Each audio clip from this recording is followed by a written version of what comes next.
Hey, Mad at the World. Welcome back. Welcome for the first time. It's first time watching. This is episode 11. My name is Dean Tarantino Gonzalez.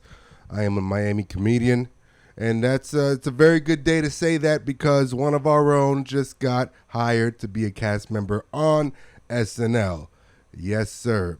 Marcelo Hernandez. Congratulations, you little shit. You made it. Like we all knew you would. I mean that, too. I really mean that. That kid was inevitable. It's a good day. And I love how...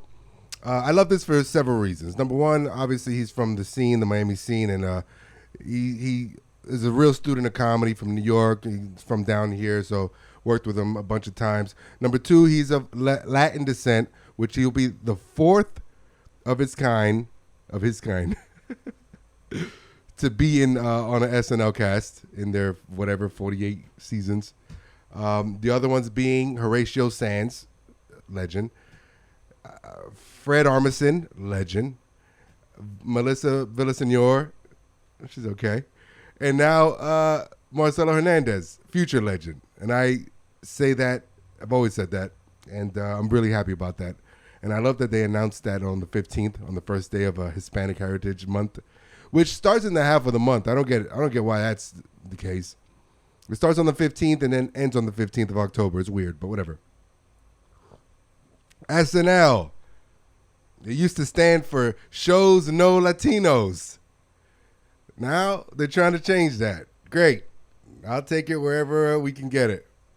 And this kid or this young man is a good pick. I'll tell you that straight up.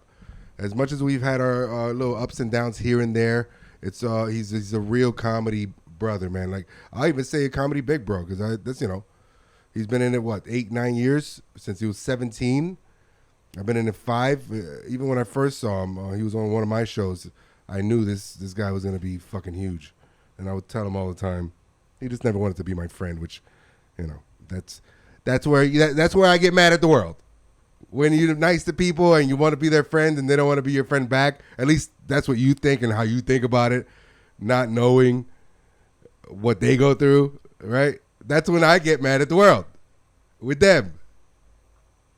But even with all that, I just found out that his birthday's on the 19th of August. I'm the 16th of August, which makes sense. All the ego clashing sometimes that we, bump or run into at times. But no, let me tell you, man, regardless of anything, this is big for a lot of reasons, and they really put in the right guy for it, man, because he cares. He really fucking cares about comedy, stand-up, his heritage, his city.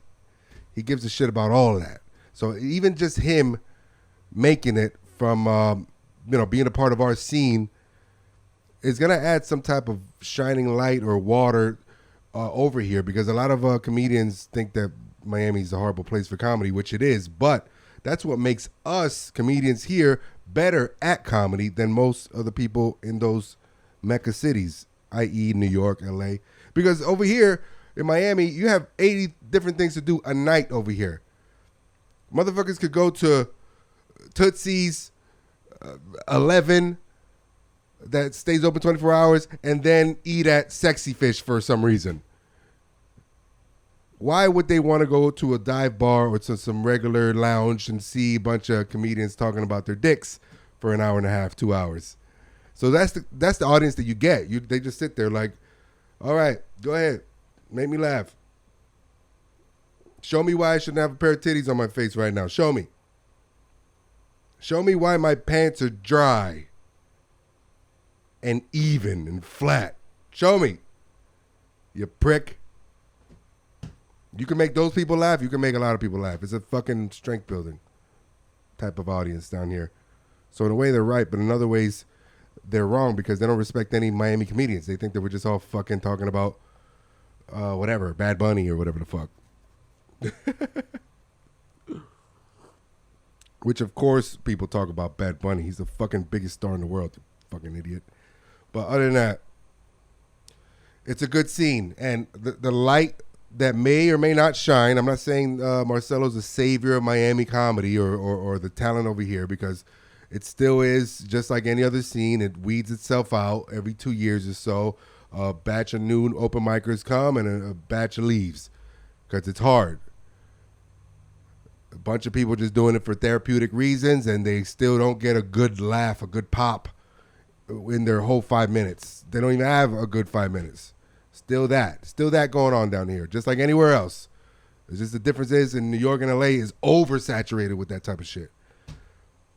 But the ones who've been building their boats, the ones who've been working on their crafts and honing in on their skills, which there are a few of us, any light and water that may come from Marcelo's uprising and fame is going to lift those boats as well. If Hollywood or New York City cares to just glance over here.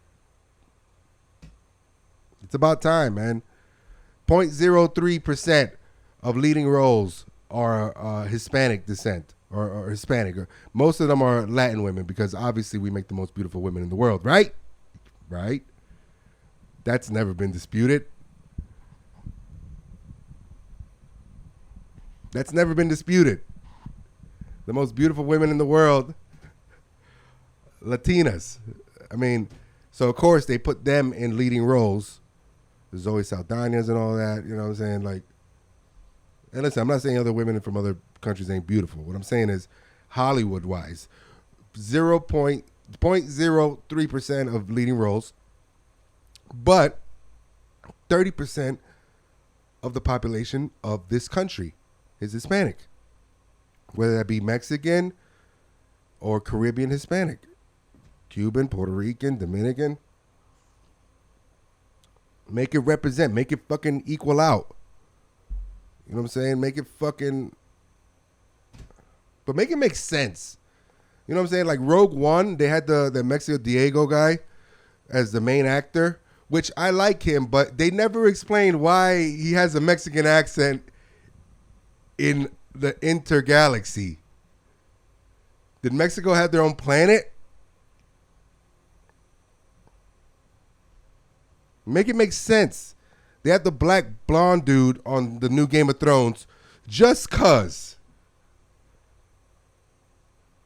Hey, I want to know why that black blonde dude even exists in the House of Targaryen.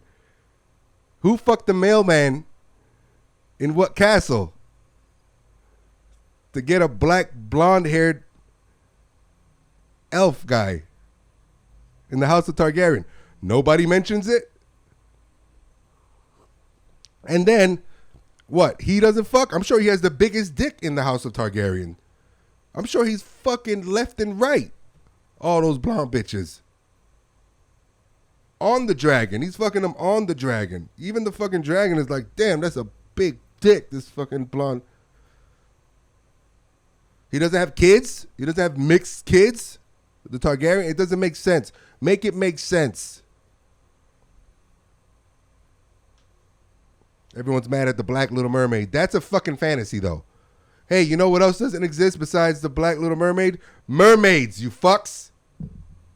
Stop being mad at it. You don't have to make that make sense. That's different, though. I've been saying this joke now that this is kind of new about how Hollywood is kind of like, I don't know, Disney is kind of weird. They do things with the kind of the right intentions of diversity, but they just don't make it make sense. Like that, and when you do things like that, it's almost covertly racist that you put a black Little Mermaid knowing that the stereotype is that black people can't swim. So, of course, you have to expect the comments of, oh, this is going to be the first mermaid to drown. Haha. Oh, this is so fantasy because no black girl wants to get their hair wet. Of course, you're going to get those comments.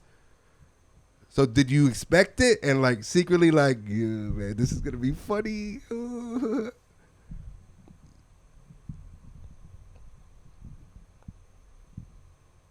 I love how they got another Halle Berry. The Halle Bailey. What's her name? Halle Bailey. First off, bullshit Hollywood name. I don't even know that's her real name, but it was something like that, right? It's something. When I read it, I was like, wait, what's her name? Halle Berry? It was like Halle Bailey or Bailey. I don't know.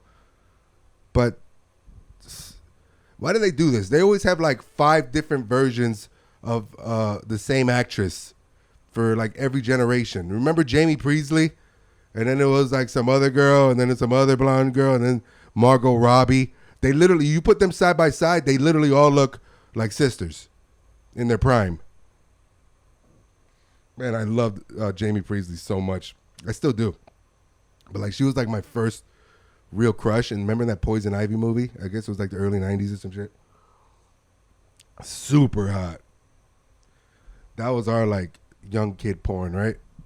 Old like movies like that in the early 90s. It was like either the staticky channel that would come on clear like for 3 seconds at a time, every 10 minutes, or movies like that where they just had like erotic thriller movies. Those were our porns. We didn't have this like instantly. Jamie Priestley. And then the next girl, my first loves were blondes because that's what Hollywood makes it. And these are good picks, mind you. I'm not complaining about it, but it's just like, okay, of course, Pamela Anderson. And then, oh man, I was into Gwen Stefani was another one of my super crushes. She had talent though, you know. Jamie Priestley too, and she's funny as shit. Remember the My Name Is Earl shit? So funny. But yeah, Hollywood does this, man. Hollywood does this little covert racism thing. Did they ever make that Cleopatra movie? Remember they wanted to make a remake of it because everyone complained about Elizabeth Taylor. You know, rest in peace to Elizabeth Taylor, that she was Cleopatra back in the 50s or whatever. That's another thing. People were just like, yeah, well, I can't believe you guys have a problem with that, and you don't have a problem with this. And then it's like Elizabeth Taylor, Cleopatra, the white Jesus, and then Jake Gyllenhaal as the Prince of Persia. And it's right. It's true. And then I heard the Cleopatra movie. They were like going to remake it. And then people were like, well, you better do the right thing this time. You better put an African woman there. And then Holly was like, yeah, we are. Actually, that's the first thing we were thinking of, putting an African woman. And who'd they get? Charlize Theron. Oh, covert racism. Subliminal fuck you from Hollywood. The only way Hollywood knows how to do it. Covertly. Through righteous rhetoric with bad intentions. That's the new racism, man. If you don't know who Charlize Theron, I mean, first off, Charlize Theron, you already could tell this woman's a blonde, blue-eyed woman, just via the name alone. But if you don't know, she's that blonde actress who adopted the 2 black children. She is from South Africa, technically, but whatever. I liked her, but she's kind of weird, man. And I don't want to get like LGBT with it, but she adopted 2 black African kids. One was a boy, and then at like 3 or 4 years old, she made him dress like a girl, but just because he probably said, "Hey, mom, can you buy me a Barbie?" And she was like, "Oh my God, I knew it. You were trans. Don't worry, I recognize you." And then she started dressing him as a girl at like 4 years old. Now, my thing is that too young? For me, yeah. He might have been wanted to try to, just trying to jerk off to Barbie tits. I was feeling up Barbie's lumps with, my 8-year-old aunts when I was 5 years old, and my 8-year-old aunt had Barbies, and I was like feeling the lumps like, oh, all right. Thinking that's how real breasts felt. I don't know. The kid probably said that, and now he's being raised as a girl. I don't know. I'm not saying that he's not, or I don't know the kid, but who thinks about that? There's no way it could have been like a logical discussion at 4 years old. Like, Mom, listen, I've been having these feelings where I just think I'm a girl, and I feel like a girl. I don't know, man. Anyways, fucking Hollywood. Holly weird. I'm going to be banned from everything, huh? Marcelo's going to ban me from SNL. Fucking Charlize Theron's going to ban me from Hollywood. In reality, though, I'm banning me from everything, right? At some point, you got to be like, oh, it's me. Yeah, it's me. Oh, light bulb. It's me. Oh. Remember that Mario commercial? It's me, Mario. Super Mario Brothers. It's a me, Tarantino. I'm the problem. I am the problem, man. But you know what? It's based on my foundation. My foundation is not that of a trust fund baby or a silver spoon, which nothing wrong with that. I wish that was my case. Sure do. Because you get to mess up. You get to fly out the nest, and even if you fall, depending on how big your parents made your nest, you're gonna fall right back into the nest. Nice, comfy fall. And then you're gonna be like, "Oh, that hurt," but luckily that wasn't rock bottom. I didn't have that. I had to hit rock bottom. I had to pay bills at 19. I had to start with my foundation being sorrow, right? And then in that, as you go along, as you grow up, then it becomes abandonment issues. Then it becomes toxic relationships. Then it becomes betrayal issues.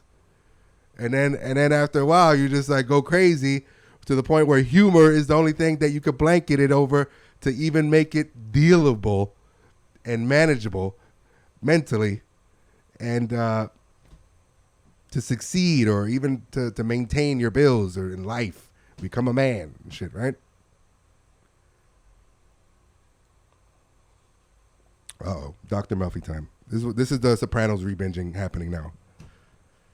But yeah, man, my point about that is,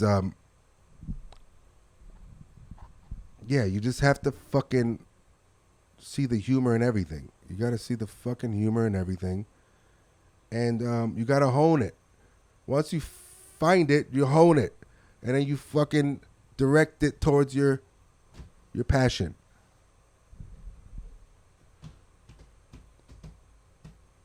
Yeah. Yeah, just happy, man. Just, minus the bullshit, life's great. Remember that fucking Jeezy song? Minus the bullshit, life's great. Just got a camera in the peach and my license plate. I always think of that. I think I said that already before at another show. But literally you ever have like a line in a song that you literally think about every so often whenever you start thinking about something? That's triggers your anxiety or an emotional string in your fucking heart, I guess, right? That you're just like, no, snap out of it. It's like your om. People do om when they meditate or do yoga. That's one of them. Minus the bullshit, life's great. Just got a camera in the peach and my license plate. Yeah. Jeezy's one of my chakra balancers. But yeah, man, it's me, man. Sometimes you just gotta fucking just own it. And then control it or change it, try to change it, or only bring it out in situations that deserve it, where you be like, oh shit, I think it's time for someone to be an asshole in this situation. Oh shit, well, I'm good at that, so let's do it. All right, but wait your turn. Don't just go with it. Don't lead into it. Wait till it comes to you and they think that you're just not part of the situation and they can be an asshole to you, and then fucking show them that you're the bigger assholes. Do it, all right? Things like that. Because it never really goes away. Whatever fucking is in your head as far as tics or personality flaws, I would say, for sure, that stemmed from personal traumas in your childhood and adolescence and into your teens, all that shit doesn't really go away. You just morph it into something else where either you just see the positive in it, or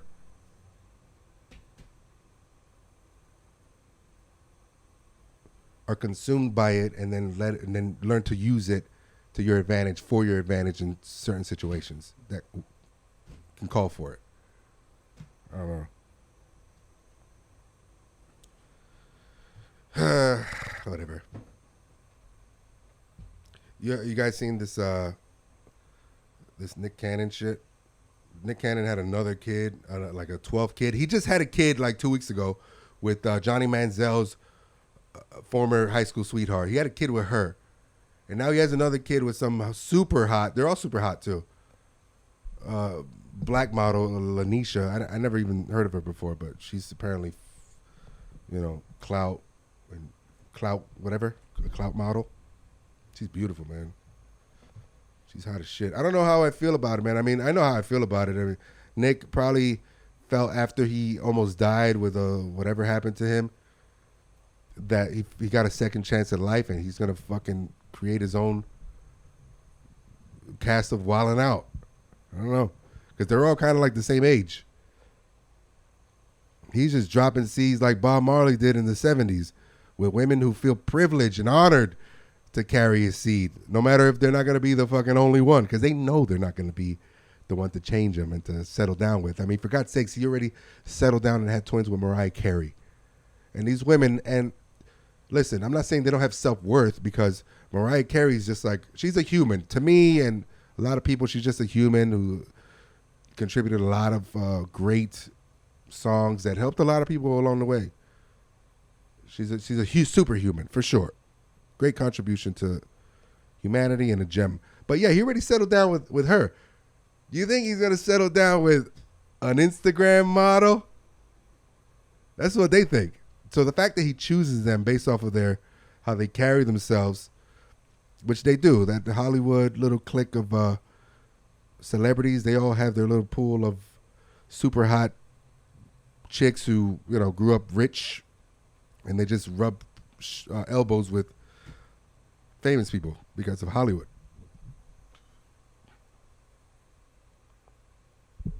Some of them become like famous, or some of them have clout.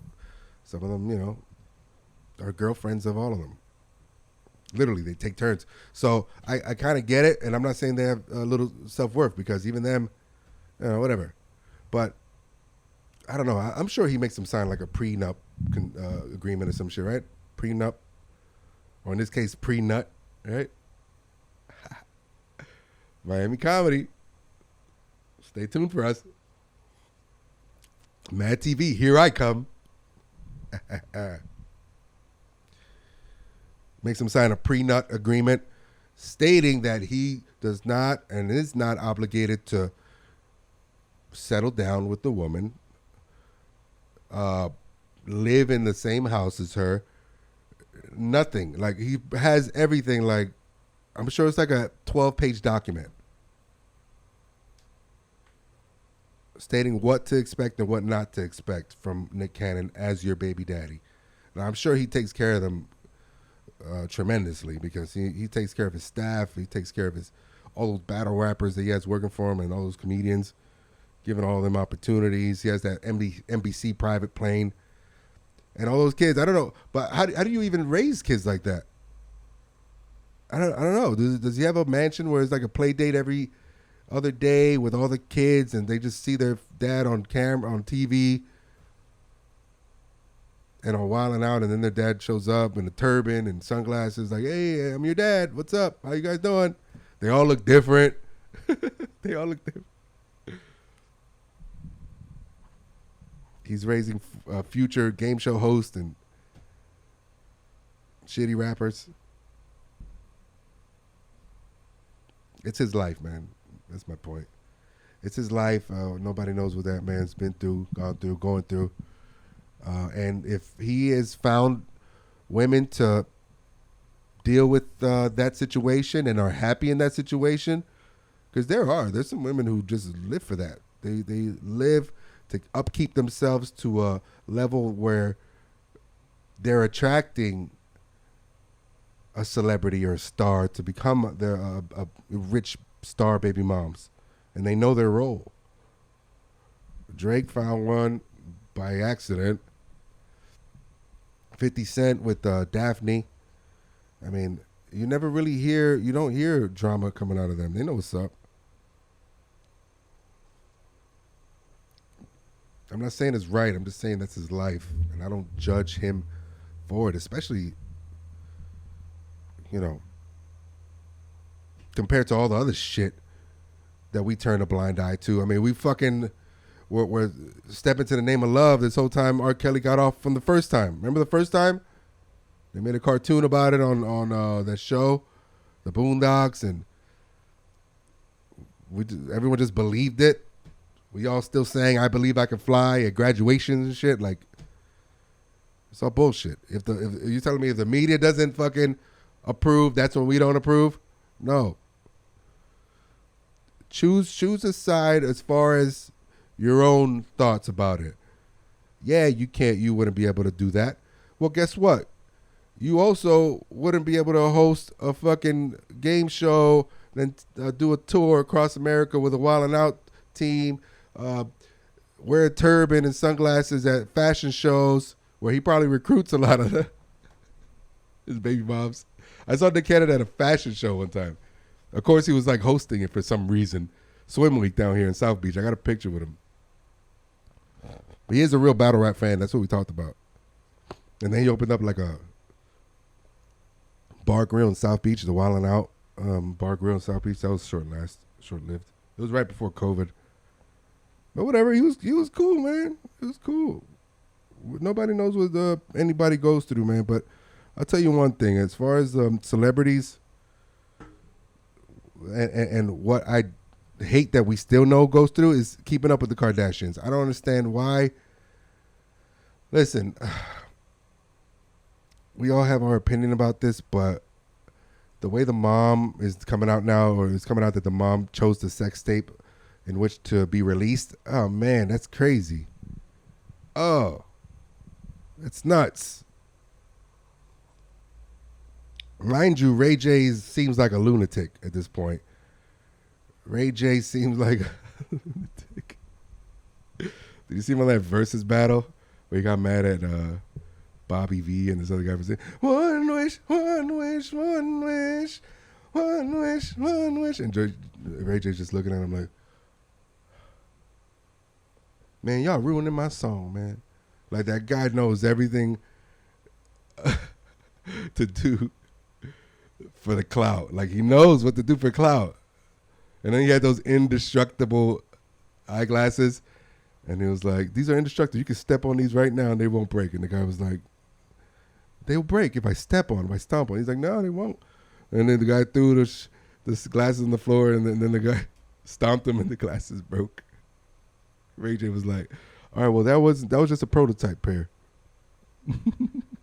Ray J's funny as shit, man. So it's like hard to believe anything he says, but he's another man at the world, motherfucker. He showed receipts, right? He showed like contracts or some shit. I don't know. But that'd be crazy. That's nuts. That's nuts to out your daughter like that, to have a $1 billion enterprise, right? Oh, fuck, I guess. Like, I was about to ask why after that question. Why would you? Oh, $1 billion enterprise. Okay, all right. But you already know, like, if the dad was alive, none of us would even know who a Kardashian was, except for the OJ trial, where even the dad was surprised that OJ got off. He was like, "What? How did y'all let this fucking killer go?" Had their dad been alive, two things: you would never know the Kardashians, and none of them would have ever dated a black guy. I strongly believe those two things. I don't know why. I just strongly believe that. But where would have the Kardashians been without, or where would the world be without the Kardashians? I mean, honestly, we'd still be idolizing blonde women, which they're hot. I'm not saying that, they're not. But we do need a separation. We do need a time for blonde women, a time for brunettes, a time for Latina women, a time for, all type of shapes and sizes of women. We just do. Can't be blonde women all the time. But whatever. That's crazy, man. Yeah, so anyways. Oh, I was hanging out with Mario Chalmers, speaking of black guys who the Kardashians love fucking. Yeah, I was chilling with Mario Chalmers from the Miami Heat, legendary player. And two things about this story. Number one, I didn't even know it was Mario Chalmers. which was disappointing. I mean, he was dressed very regularly. He was in the green room with us at a show at the Miami Improv. But the worst part about that is that I had a Heat hat on.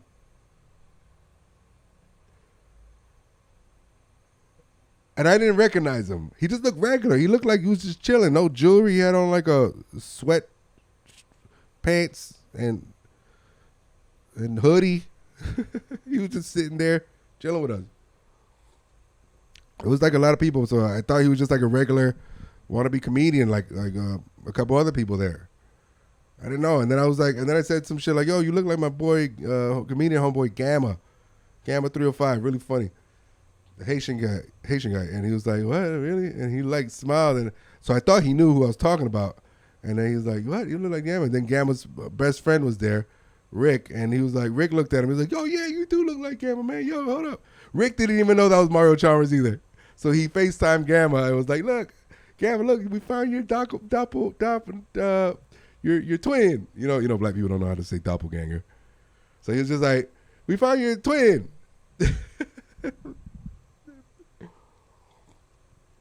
And then I got a video of it. Then they FaceTime and they're like, "Nah, man, they don't look like me.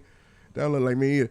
And then I found out that it's Mario Chalmers the next morning when my boy Nick, whose show that was his show, posted a picture of him and Mario Chalmers, and I'm like, "Yo," I commented, "Yo, Mario Chalmers, how you let me tell you look like Gamma when you was Mario Chalmers the whole time?"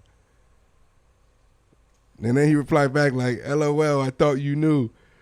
You had on a Heat hat, and also I don't look like homie. LOL." Bro, he was just chilling, man. He was like humble as shit, just chilling with us. I don't know if he wants to be try comedy or whatever, but he was just there, just chilling. It's cool. You know, NBA champion. Played with LeBron and everybody, you know? Chilling there just like nothing. It was great, man. It was great.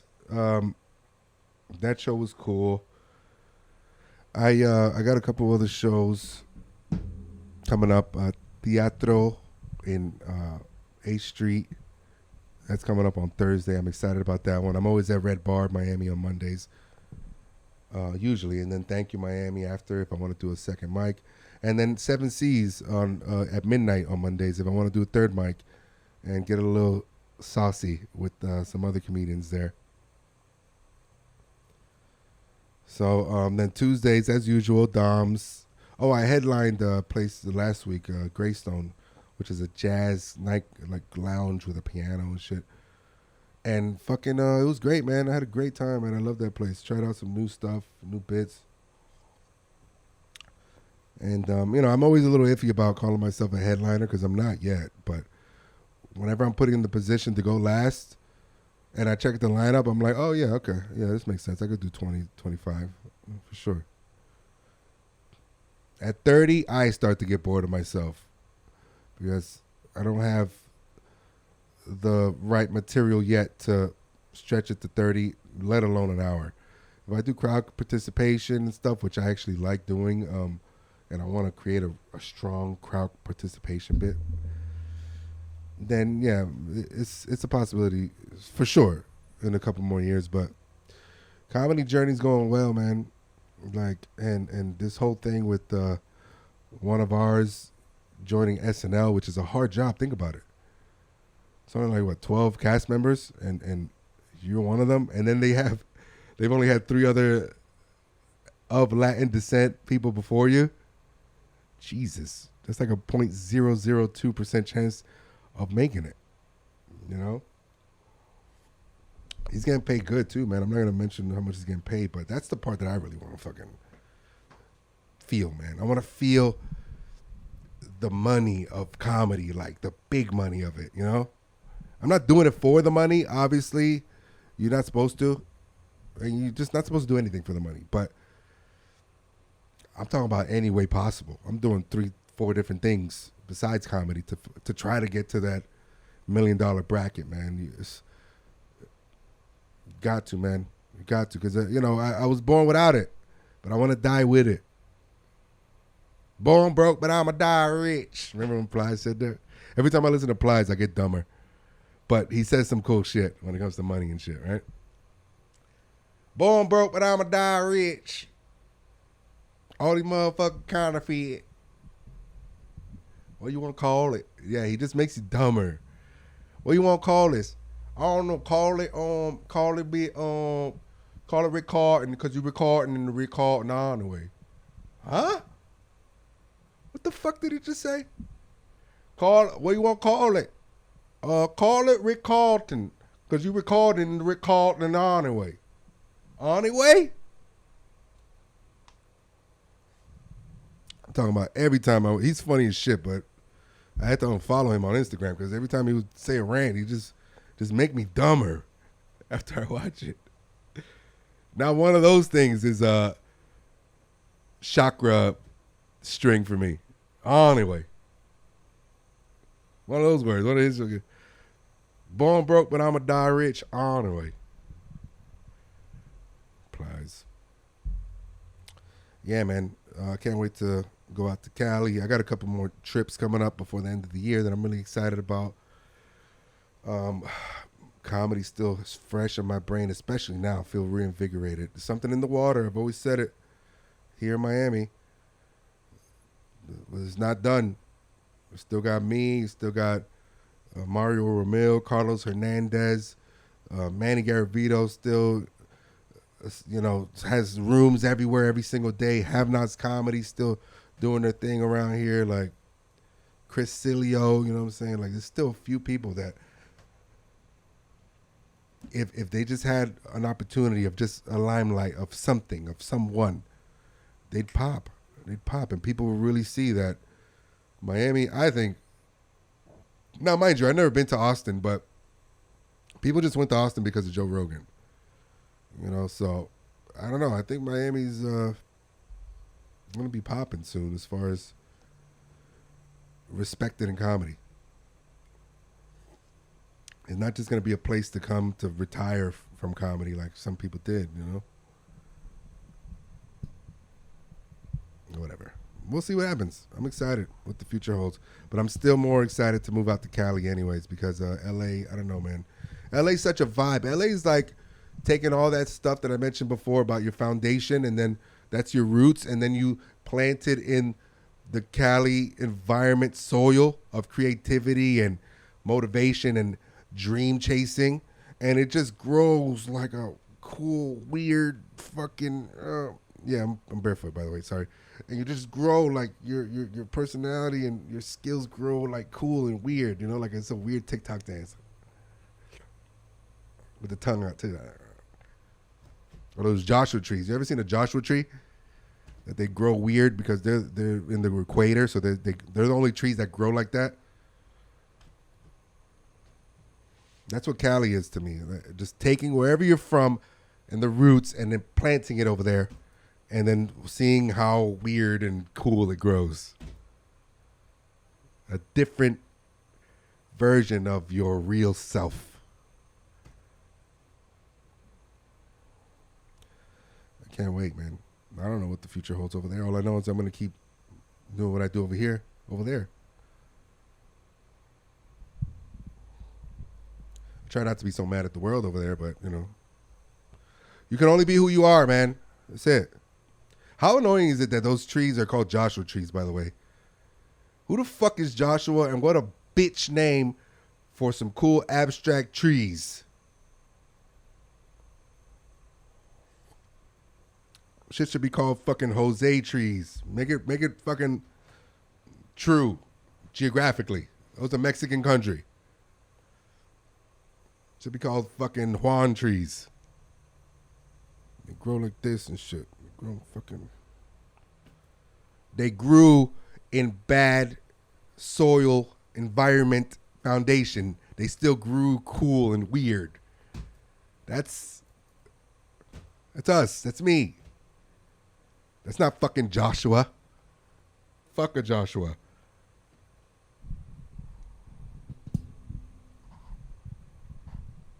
Anyways. Yeah, man. I'm really excited. I do have to commend everyone involved in making it happen for Marcelo Hernandez. Last but not least, there was a method to the madness for him. I mean, he already had the rocket ship that he was building, right? And then he got in contact with people who supplied his rocket the fuel and lit it for him so that his rocket does what it was supposed to do and was inevitably bound to do anyways. And that's soar to the fucking moon, bro. So shout out to everyone involved, man. Straight up. It's a good look for us as a whole. Everything about it. And I wish that kid many seasons. Hopefully I host it one day, right? Did I say this already? I don't know. Imagine I host it and he sees me. He's like, what the fuck are you doing here? I'm like, you thought you could get away from me, motherfucker. You can't. Come here, you little prick. Come here. You know I love you. Come here. You know I love you and hate you at the same time. Come here. I love you. Come on. Bring it here, my Leo brother. My Leo big brother. My Leo big little brother. You come here.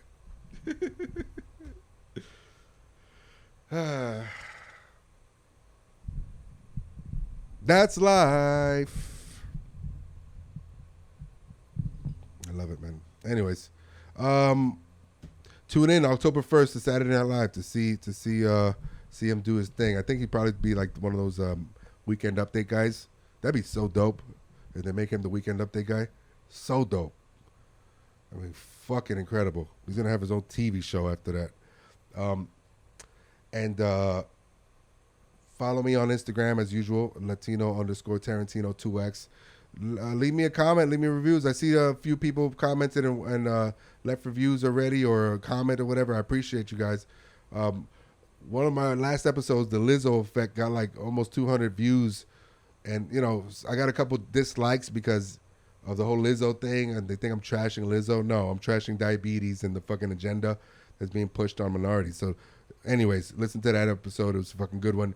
But anyways, even if it's a bad or good comment, just leave it. Thumb it down, thumb it up, fucking whatever the fuck. I appreciate you guys, man. I don't know who's watching, but thank you so much. And yeah, interact, hit me up. Let me know what's up and come out to the show and see me do my thing over here in Miami Comedy or wherever I may be at the time. See you next time. Anyways.